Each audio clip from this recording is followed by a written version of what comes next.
Friendship day సందర్భంగా 7 స్నేహితులు సరదాగా గడపటానికి వచ్చినటువంటి ప్లేస్ ఇదే.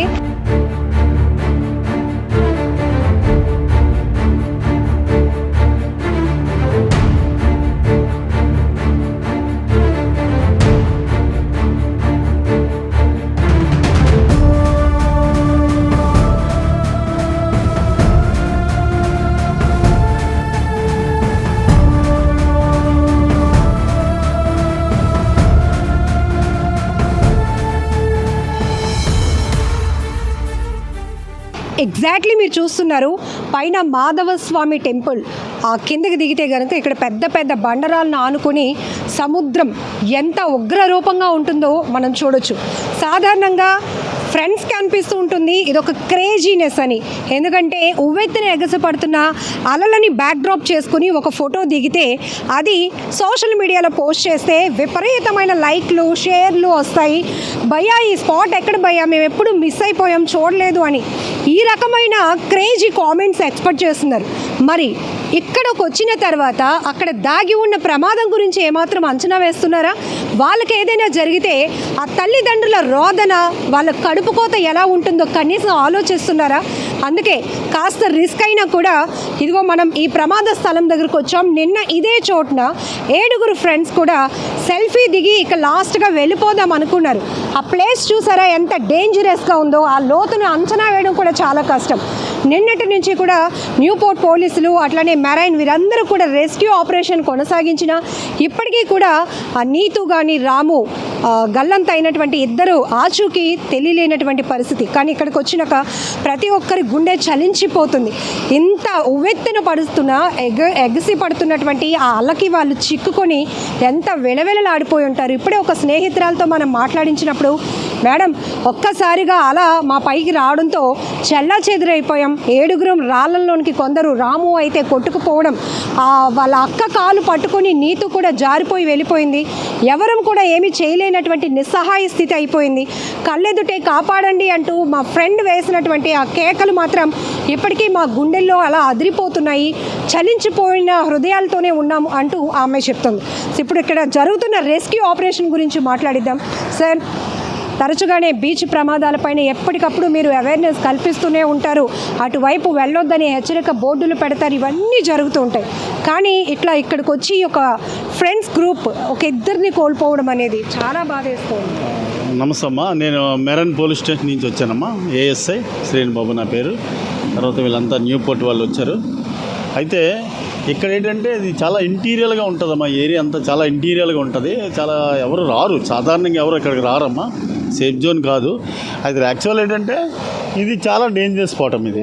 ఎందుకంటే ఇక్కడ ఫిషర్మ్యాన్, ఇక్కడ స్థానికులు కూడా చెప్తున్నారు చాలా డేంజరస్ ప్లేస్ అని చెప్తున్నారు. అయినప్పటికీ వాళ్ళు ఏంటంటే సెల్ఫీ దిగుదాం, సరదా తీసుకుందాం అని చెప్పి వాళ్ళు ఇక్కడికి వచ్చారమ్మా. ఫస్ట్ ఆ టెంపుల్కి వెళ్ళారటమ్మా. టెంపుల్కి వెళ్ళి ఇక్కడికి వచ్చిన తర్వాత ఇక్కడ తీసుకున్నారు. ఇలా అన్ఫార్చునేట్లీ ఇలా జరిగిందమ్మా. 7 మెంబర్స్ వచ్చారు.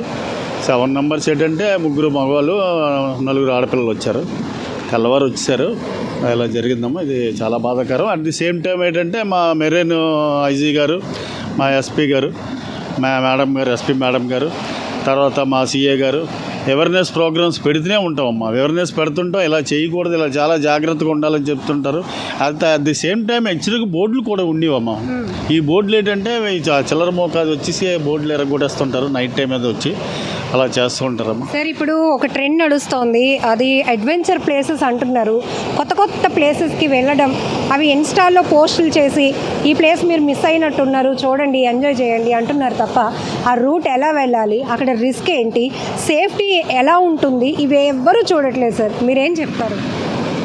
ఎవరికి అది తెలియట్లేదమ్మా. వాళ్ళు కూడా మేము మాట్లాడాము ఆ పిల్లలతోటి, ఇంత దూరం ఎలా వచ్చారు మీరు, అక్కడ టౌన్లో ఉండేవారు కదా, ఇలా అంటే ఇలా ఉంటుందని, కానీ ఇంత రిస్కీ ప్లేస్ అని కూడా మాకు తెలియదండి అని చెప్తున్నారమ్మా. యాక్చువల్లీ రిస్కీ ప్లేస్ ఇది, బాగా రిస్కీ ప్లేస్. అంటే రిస్కీ అంటే ఇక్కడ పెద్ద ప్రాబ్లం లేదని అంటున్నారు. మన సోదరుడు ఉన్నారు ఆయన, ఇక్కడ ప్రాబ్లం లేదు, కానీ అది పెద్ద చాలా డేంజర్ జోన్. ఎందుకంటే నిన్న ఒక్కసారి అలా కాదమ్మా, మీరు ఇక్కడ నించొని ఉన్నారు, కంటిన్యూగా అల్లు వస్తున్నాయి ఇక్కడ. అక్కడ నించున్నారు వీళ్ళు. అన్ఫార్చునేట్లీ ఇక్కడ నుంచి చూస్తే మనకు ఆహ్లాదమే ఇస్తుంది సముద్రం ఎప్పుడు, కానీ దాని దగ్గరికి వెళ్ళే కొద్దీ అది మనకి ప్రమాదం. అంతేనమ్మా, చాలా ప్రమాదం. నిలబడినటువంటి ఉన్నటువంటి స్పాట్ అది. అసలు అక్కడ కంటిన్యూస్ గా ప్రతి అలా అక్కడే ల్యాండ్ అవుతుంది. ఎంత ఫోర్స్ గా వస్తుందో వాటర్ అక్కడ. అసలు ఇక్కడి నుంచి చూస్తేనే భయం వేస్తుంది. మరి అక్కడికి వెళ్ళి ఆ సెల్ఫీ దిగాలి అనేటటువంటి ఆలోచన, ఒకవైపు దుఃఖం, మరొక వైపు ఎందుకు ఇంత ఫూలిష్ గా వాళ్ళు డెసిషన్ తీసుకున్నారు. సో ఎన్ని గంటల నుంచి రెస్క్యూ కొనసాగుతోంది మేడం? నిన్న మీ ప్రమాదం ఎప్పుడైతే జరిగిందో అప్పటి నుంచి మేము న్యూపోర్ట్ పోలీస్ స్టేషన్ నుంచి మేము వెంటనే రావడం, అంటే మా డ్రోన్ సహాయంతో మేము కూడా మొత్తం ఏరియా వైజ్ ఏరియల్ సర్వే చేసి నెక్స్ట్ మాకు అనుకూల సంబంధించిన ఏవైతే డిపార్ట్మెంట్స్ ఉన్నాయో వాటికి కూడా సమాచారం ఇచ్చి ఈ కోస్ట్ గార్డుకి సంబంధించిన హెలికాప్టర్ కూడా గస్తీ నిర్వహించి మొత్తం అది చెక్ చేస్తాం. మొత్తం కోస్ట్ గార్డ్ కోస్టల్ ఏరియా మొత్తం. బట్ ఆ దురదృష్టవశాత్తు మరి ఇంతవరకు బాడీ అయితే మాకు ట్రేస్ అవ్వలేదు. మేబీ ఈ గాలి అల్లల తీవ్రత ఎటువైపు వెళ్తుందో తెలియదు కాబట్టి మరి ఇటువైపునే ట్రేస్ అవ్వచ్చు, కనపడవచ్చు. వాళ్ళ నుంచి కోస్ట్ గార్డ్ హెలికాప్టర్ సర్చింగ్ చేస్తూనే ఉంది, కంటిన్యూ వస్తుంది. ఆల్రెడీ ఇప్పుడు కూడా కంటిన్యూస్గా తిరుగుతున్నాయమ్మా కోస్ట్ గార్డ్ నుంచి. అంటే మన పోలీస్ స్టేషన్ నుంచి మరి కోస్ట్ గార్డ్కి ఒక లెటర్ పెడతామమ్మా మేము. దాని మీద మొత్తం కంటిన్యూ తిరుగుతున్నాం. సార్, తరచుగా ఎన్నో బీచ్ ప్రమాదాలు చూస్తున్నాం. చాలా ప్లెయిన్గా ఉన్న చోట అయితే మనకి ఎక్కడికక్కడే లైఫ్ గార్డ్స్ ఉంటారు, ఇమీడియట్గా రెస్క్యూ చేస్తారు. అట్లీస్ట్ కొద్ది గొప్ప ఈత వచ్చిన వాళ్ళైనా కాపాడే ప్రయత్నం చేస్తారు. ఇక్కడ అరిచినా కూడా దరిదాపులు ఎవరూ లేదు. ఒకవేళ వచ్చినా కూడా కాపాడలేనంత లోతు కనపడుతుంది అక్కడ కళ్ళు ఎదుటే. సో మీ అంచనాకి ఎంతవరకు ఆ లోతు ఉండొచ్చు సార్ ఈ ప్రెమిసెస్లో? ఈ ప్రెమిసెస్లో చాలా ఎక్కువగా లోతు ఉంటుందమ్మా. తర్వాత ఏంటంటే కుర్రోడు 1 అవర్ స్విమ్మింగ్ చేశారని చెబుతున్నారమ్మా. 1 అవర్ స్విమ్మింగ్ చేస్తే అసలు యాక్చువల్లీ బయటికి రావాలి. రిప్ కరెంట్ ఒకవేళ దొరికిపోయినట్లయితే, రిప్ కరెంట్ ఒక దొరికిపోయినట్లయితే దానికి ఎదురు 100 మీటర్ స్పీడ్లో వస్తుందమ్మా. అలా కింద నుంచి వస్తుంది, అలా తీసుకెళ్ళిపోతుంటారు లోపలికి. వాళ్ళు ఏం చేస్తారంటే ఆ రిప్ కరెంట్ ఎలా తప్పించుకోవాలన్నది వాళ్ళకి తెలియదమ్మా. అంటే రిప్ కరెంట్ ఏది లెఫ్ట్ కానీ రైట్కి అయితే లెఫ్ట్కి వెళ్ళాలి, లేకపోతే రైట్కి వెళ్ళాలమ్మా. అలా అయితే వాడికి ఐడియా ఉండేటట్టు అయితే వాళ్ళు సేఫ్ జోన్లో ఉంటారమ్మా. దాంతోపాటు యుద్ధం అన్నదే మాత్రం అవదమ్మా. ఇప్పుడు మా డిఐజీ గారు అదే చెప్తున్నారమ్మా, మా ఎస్పీ మేడం గారు. ప్రతిసారి వీళ్ళకి అవేర్నెస్ క్లాసెస్ పెట్టండి అని చెప్తే మేము పెద్ద రిప్ కరెంట్ బోర్డులు తయారు చేసి బ్లాండర్లు పట్టుకొని తీసుకెళ్ళి ప్రతి స్కూల్స్కి చిన్నపిల్లలు వచ్చేస్తున్నారమ్మా, వాళ్ళకి తెలీదు. తర్వాత గ్రామాల్లోకి వెళ్ళి ఇలా రిప్ కరెంట్ పెట్టి ఫ్లెక్సీలు పెట్టి వాళ్ళకి మనం అవేర్నెస్ కల్పిస్తున్నాము. సార్, సాధారణంగా ఇట్లా బీచ్లో అలలకు చిక్కుకొని మునిగిపోయి గల్లంత అయిపోయిన వాళ్ళు మళ్ళీ తీరానికి ఏదో ఒక ప్రాంతంలో బాడీ రావడం చూస్తాం. కానీ కొన్ని ప్లేసెస్ బీచ్ తీర ప్రాంతాల్లో ఎక్కడైతే ప్రమాదాలు జరుగుతాయి ఇప్పటికీ ట్రేస్ అవుట్ అవని చాలా చూసాం. అంటే ఆ కన్న తల్లిదండ్రులకి పిల్లలు ఇంకా ఏమయ్యారో అందు కూడా ఈ విషాదంతో ఇక్కడితో ముగిసిపోయినట్టే. అటువంటి పరిస్థితులు ఏంటంటే అమ్మా, ఈ రాళ్ళల్లోనే ఒక్కోసారి చిక్కిపోతారమ్మా. ఇప్పుడు యారాడ బీచ్ ఉందమ్మా, ఆ రాళ్ళల్లోనే ఏమన్నా చిక్కిపోయినట్టయితే ఈ పీతలు అవి వచ్చి తినేస్తుంటాయని చెప్తుంటారమ్మా. ఆ రాళ్ళల్లో చిక్కిపోయిన వాళ్ళు అయితే లోపల గృహల్లా ఉంటాయమ్మా, అందులోకి వెళ్ళిపోయినట్లయితే అలాగవుతుందమ్మా. ఏదైనా ఇది రిస్కీ ప్లేస్ అమ్మా, చాలా రిస్కీ ప్లేసు.